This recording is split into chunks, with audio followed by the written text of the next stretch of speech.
guys, Nanki here. I am currently in Jakarta. I've been in India for the past about 5 months and I can't believe I finally made it back.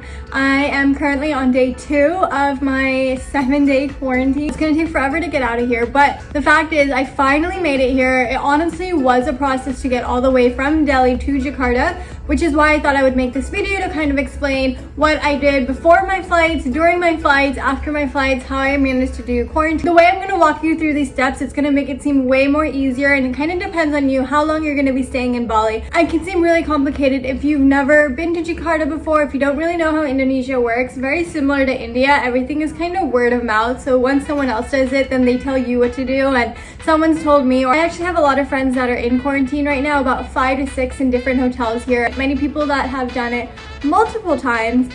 So honestly, it's not easy per se. Once you know what you're supposed to do, you can be so well prepared that it's as least problems as possible. Does that make sense?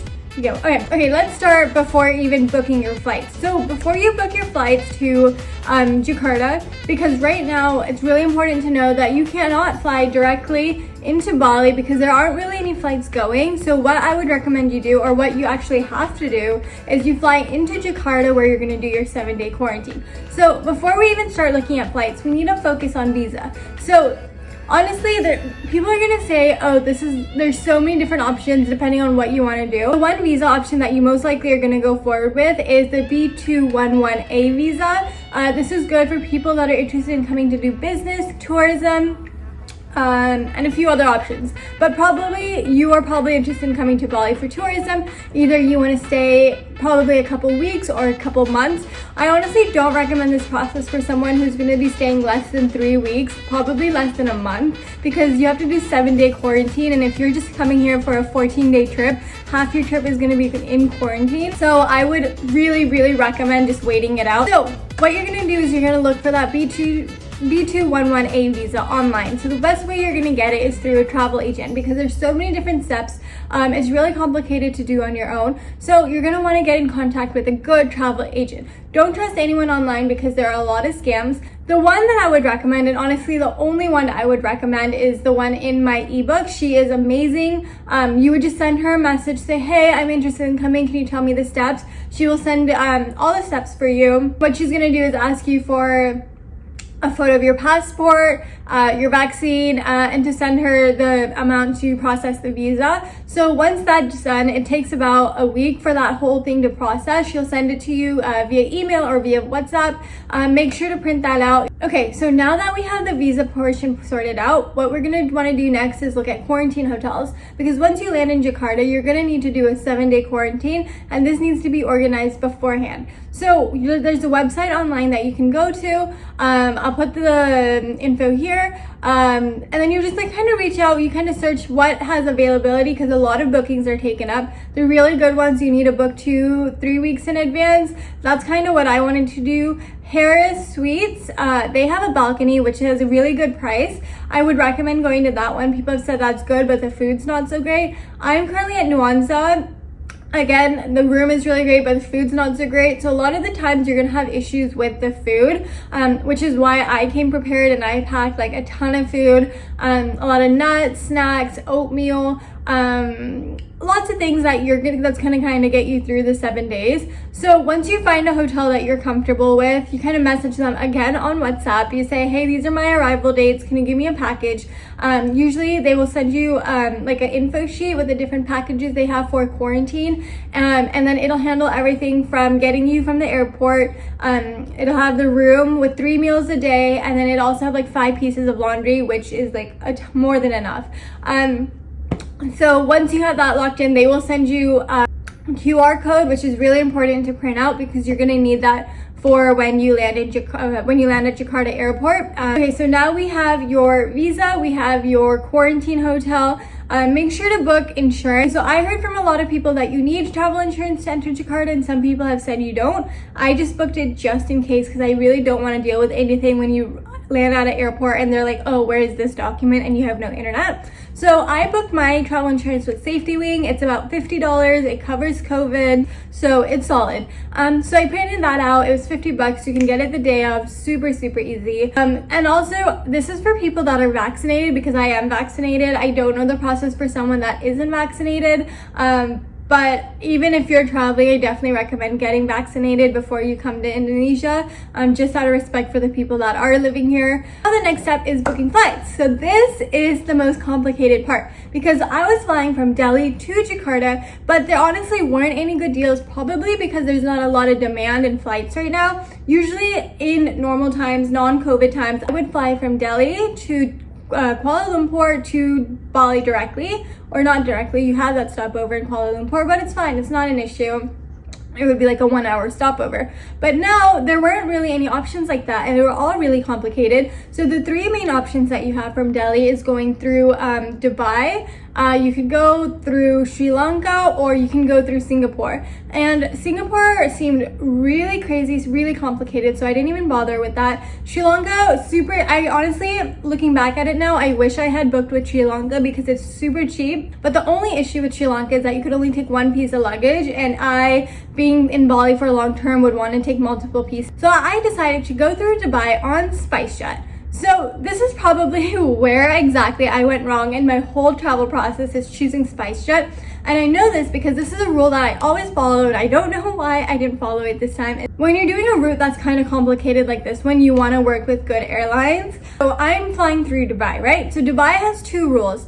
Dubai's first rule is you need to get a negative RT-PCR before your flight. So I went to my local testing center, I got the test, I was perfect. So the second rule is that you have to take another test that is 6 hours before your flight at the airport. So I went on to indragandhi.com, or whatever their website is. I booked a time slot. I made sure I was going to be there 6 hours ahead. My flight was at 7:40 in the morning. I actually got there at 12 o'clock. They said you were early. There weren't really any lines. They said you really just need to take your test at 2 o'clock because it needs to be within that 6 hour period. So even though I was early, I still couldn't take the test. And Indra Gandhi has now a really good system for getting your test done at the airport, because I know there are a lot of flights going to Canada as well. And so they have a separate section for that as well. But I was going to UAE, so I was in the UAE section. I got both those tests. I was in line. I was honestly the first person in line at the gate, and before the gate even opened, I was just standing there for probably 40 minutes waiting for the gate to open. And finally, when the gates opened, I walked up with my test. I showed it to the SpiceJet rep, and then they were like, oh, I'm sorry, you blacklisted the first test that you got. That testing center we're not allowed to use. So even though Dubai is fine with it, SpiceJet would not accept Path Labs, Boston Path Labs. I'll put the name here. So they were just like, yeah, sorry, we can't let you board. This testing center is blacklisted. So I was like, okay, what do I do? My hotel in Jakarta is booked. My flight from Dubai to Jakarta is already booked as well, and so many other things that I've had planned. I have to make this flight. So what I decided to do was I booked another flight. I knew that Emirates was flying. I went and asked, hey, will you accept this test? They said, yeah, so your tests are solid. I had to go do another rapid PCR because that has to be within that 6 hour period. And instead of my flight being at 7:30, it is now at a new one at 10:30. A lot of running around, a lot of chaos. And mainly this is because of SpiceJet. I had read all the rules thoroughly. This unfortunately was something in really small print that is hidden on their website. It was really not clear at all, which was really frustrating because I know I was really prepared. I was beyond prepared for this flight. But it's okay, things happen. It's really hard traveling right now. I 100% agree, but it really depends if it's worth it or not. To me, being able to go to Bali for a couple months is 100% worth it. So I was fine doing that. So I rebooked my flights to Emirates. After that, honestly, everything has been 100% super smooth, super easy.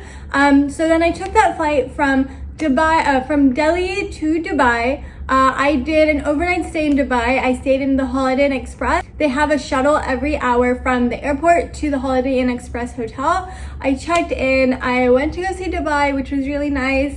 And then I came back. At night, I then boarded my next flight from Dubai to Jakarta, which was again super easy. I really love Emirates. They're so easy to fly with. So now I get to Jakarta, and this is where things get a little bit complicated. Again, it's not the usual process. So everyone deboards the plane, everyone walks, and then we get to these different booths. So there's different stations before you can actually exit the airport. So for the first station, they'll check like your boarding pass, your passport, and I think your vaccination. So then the next station is where they do another PCR test.